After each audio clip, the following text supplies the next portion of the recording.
Imagine being in the middle of a war, surrounded by enemies who are stronger, more numerous and better armed, and still emerging victorious. It sounds impossible, right? But that is exactly what Rome did, not once, but dozens of times, using military strategies so bold they bordered on madness. Perhaps you think that winning a war depends solely on brute force or luck.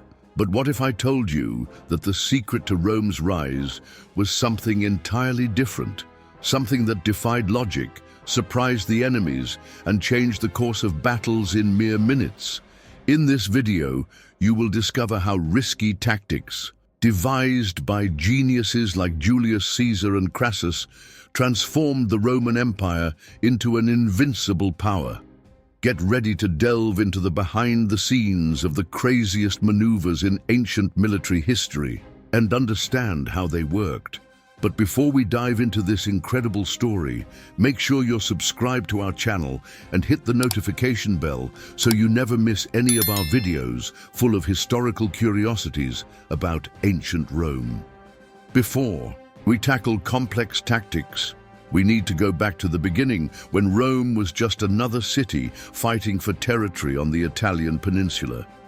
Do you want to find out how a small republic planted the seed of a giant empire? The birth of ambition, how Rome became something more than a city. Rome began as a simple settlement, nothing compared to the great powers of the time, like Carthage and the Greek city-states.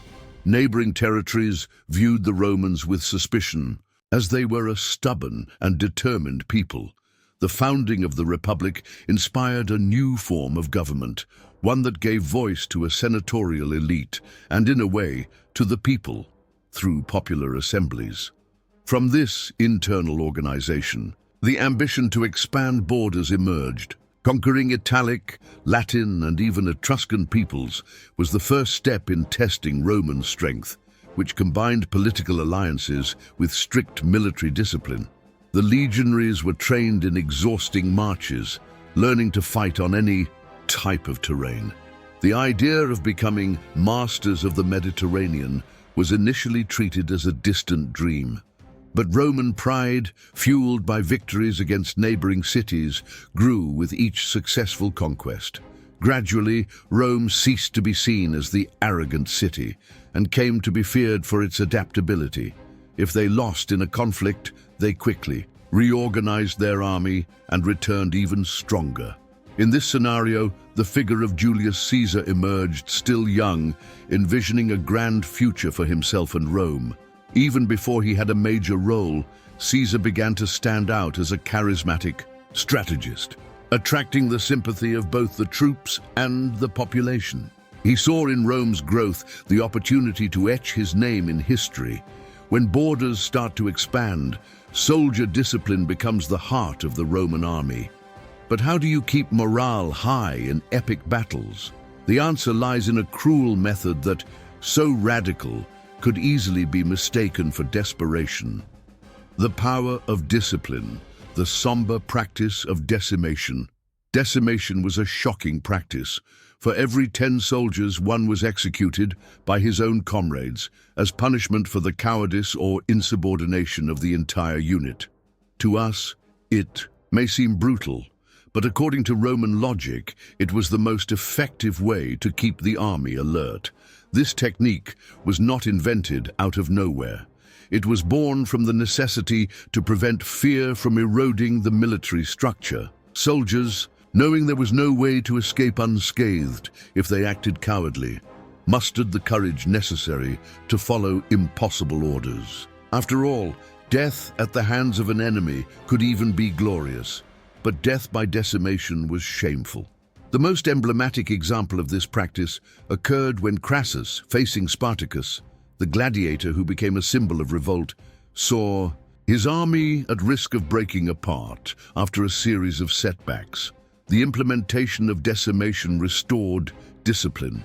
It was preferable to face Spartacus than to have to execute comrades in the ranks. Although rare, decimation had long-term psychological effects. The legions were marked by the fear of repeating the mistake that would lead them to that punishment. At the same time, it cemented the spirit of unity. If one retreated, everyone would pay. Ironically, this forced cohesion also made the Roman army an almost unbeatable force on the battlefield. Maintaining discipline on land was crucial, but Rome discovered that it needed to fight in an environment for which it was unprepared: the sea. Now, sheer willpower had to join forces with inventiveness to defeat enemies who were more experienced on the waves. Overcoming the sea, how land-based Rome dominated the waters. When the Punic Wars began, particularly the first one, the Romans found themselves facing an unprecedented challenge. The fleet of Carthage, led by naval geniuses accustomed to seafaring. Rome, so used to infantry and land cavalry, needed a surprising weapon to level the playing field. Thus emerged the corvus, or crow, a movable bridge with a hook at the end, capable of attaching to the enemy ship and essentially transforming it into land territory. This simple solution drained Carthaginian supremacy, as in hand-to-hand combat, the Roman legionary had an overwhelming advantage. The first major demonstration of the corvus occurred at the Battle of Mylae, 260 BC, when, to the surprise of the Carthaginians, Roman vessels began latching onto enemy ships. The Carthaginian sailors, who expected to engage in maneuvering battles and bombardments, could not withstand the block formation of the Roman troops advancing across the bridges. However, this invention was not perfect. It made Roman ships heavier and unbalanced in rough seas.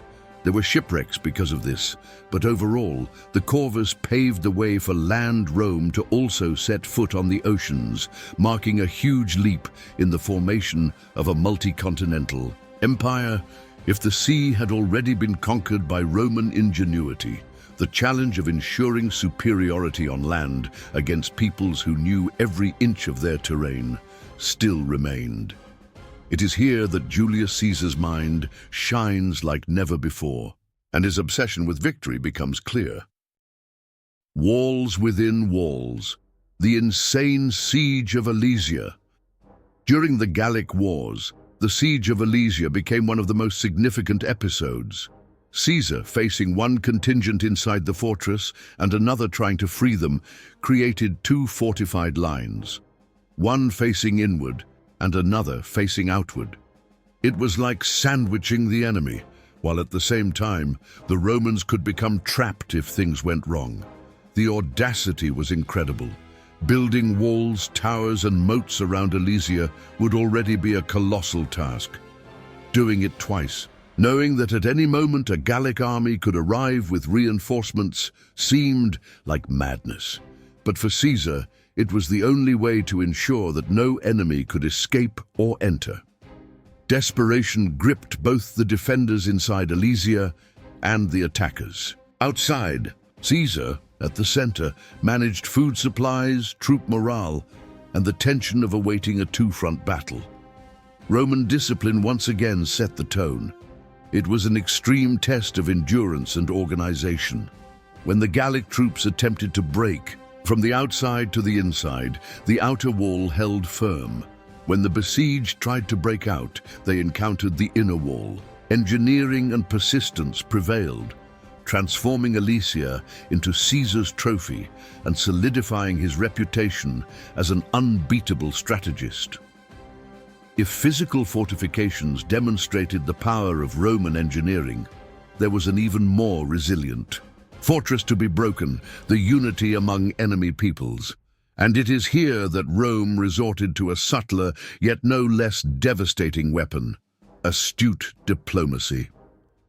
Divide and conquer, diplomacy as a deadly weapon.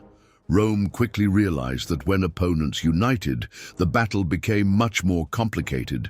The solution was to sow discord among local leaders, Gallic tribes, Germanic chiefs, or cities allied. With Carthage, all could be convinced to betray their allies if Rome offered them advantages or protection. This strategy worked especially well in regions like Britannia, where the Romans exploited tribal rivalries. They promised advantageous, agreements to some leaders in exchange for information, supplies, or free passage through territories. A silent yet lethal tactic, for when the enemy realized it was already isolated, even brilliant leaders like Hannibal saw their supporters undermined. When he needed reinforcements from allied cities, many were tempted to strike deals with Rome, either out of fear or economic interest. Gradually, Hannibal discovered that the Carthaginian forces did not only fight on the battlefield, but also in Roman offices, where diplomacy planted each tiny seed of discord.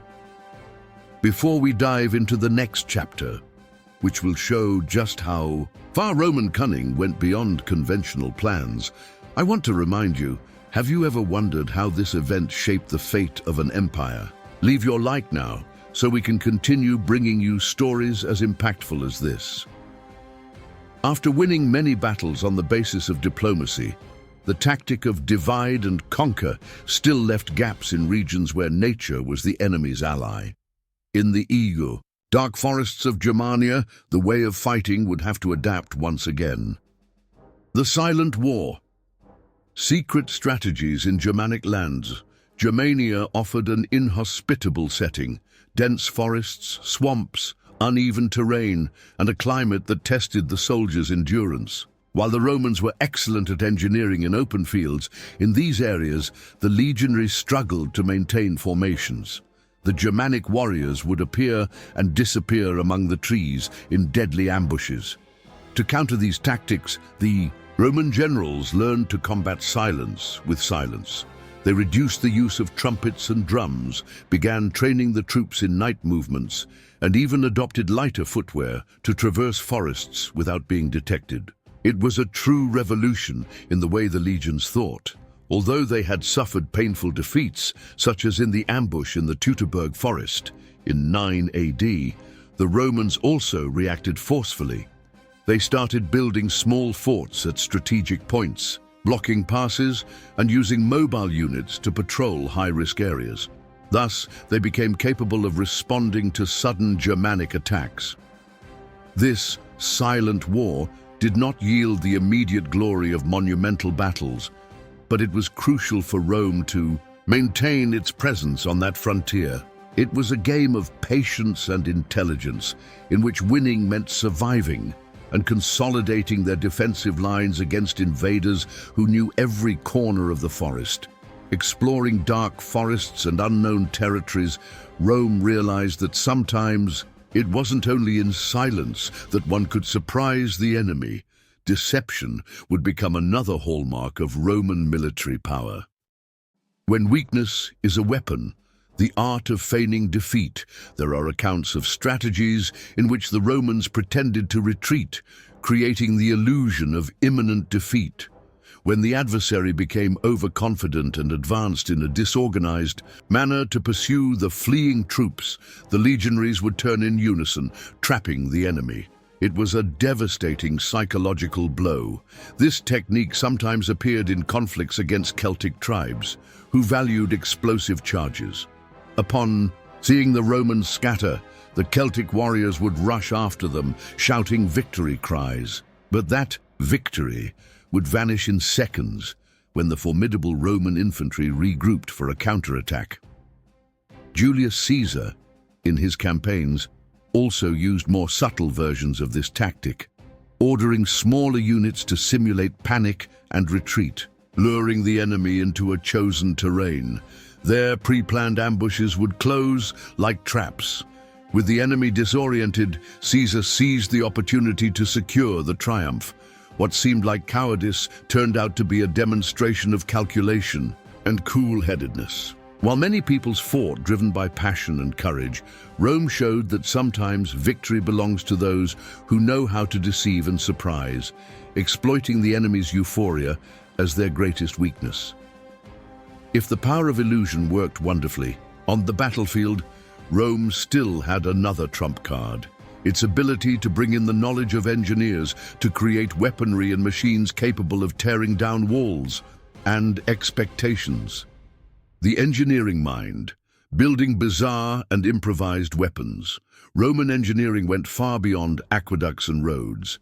In sieges, catapults, onagers, mobile towers, and ballistae played a fundamental role.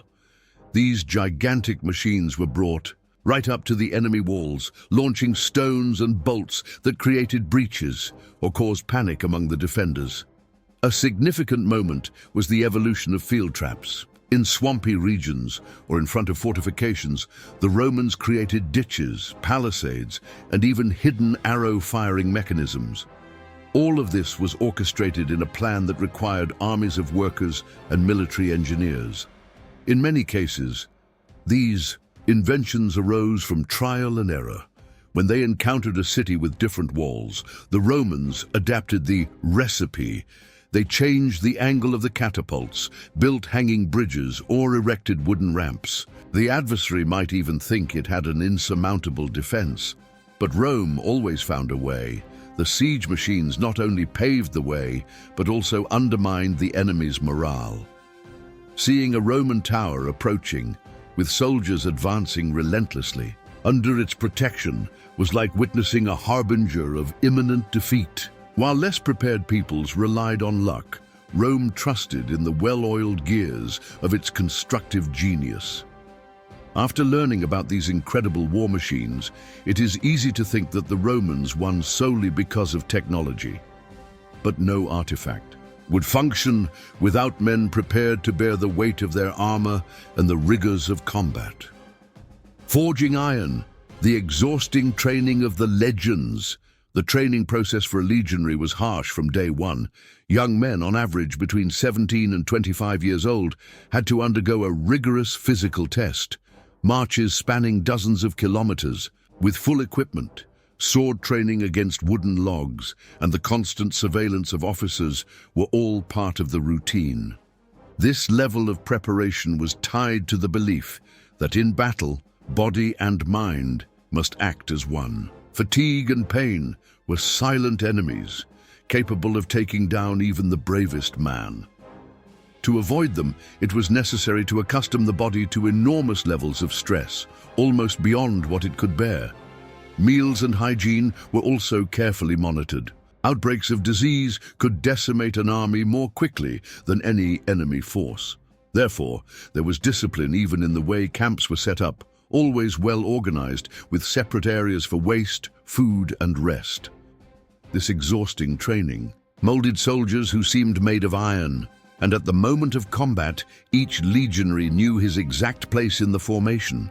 A single individual error could jeopardize everything, but failures were rare, as daily repetition created automatic reflexes. This explained why Rome, so many times, overcame numerically superior armies, with soldiers molded in the fire of training and strategies that ranged from psychological terror to advanced engineering. Rome seemed unstoppable. But how far could the empire's audacity take it without falling into its own trap? The fine line between genius and madness, the formation of the unbreakable empire. In the pursuit of conquests, Rome sometimes went too far. Civil conflicts and the unchecked ambition of some generals nearly caused the Republic to implode, culminating in the end of the Republican regime and the rise of the empire under Augustus. The tactics that worked so well against external enemies were also used in internal disputes. The line between strategic genius and the madness for power became even more evident during the civil wars. Figures like Caesar, Pompey, and later Octavian, Augustus, fought not only against foreigners but among themselves, using all the military apparatus that Rome had created. It was a double-edged sword. The stronger it became, the more it risked self-destruction. Even so, the result was a gigantic imperial machine. Roads connected the most distant provinces. Bridges spanned mighty rivers, fortifications were built at strategic points, and a culture spread throughout the Mediterranean, influencing even the peoples it defeated. In the end, Rome's legacy is not limited to its military feats, but these tactics, severe, ingenious, and often shocking, demonstrate how a small city transformed into a historical giant. And all of that thanks to that fine line between cold reason and the risky gamble that many called madness. Rome was forged by remarkable characters, each with their own physical traits, specific attire, and a personality that reflected the harshness of the ancient world. Julius Caesar, Crassus, Spartacus, Hannibal, all left their marks on a land where strength and cunning dictated destiny. Every topic you have followed here is a portrayal of how the impossible can become reality when there is a combination of unwavering discipline, out-of-this-world strategies, and a little bit of audacity. If you enjoyed this journey through time and want more fascinating stories, subscribe to the channel, leave your like, and share this video with your friends. Thank you for watching, and we'll see you in the next video about ancient Rome and the Empire.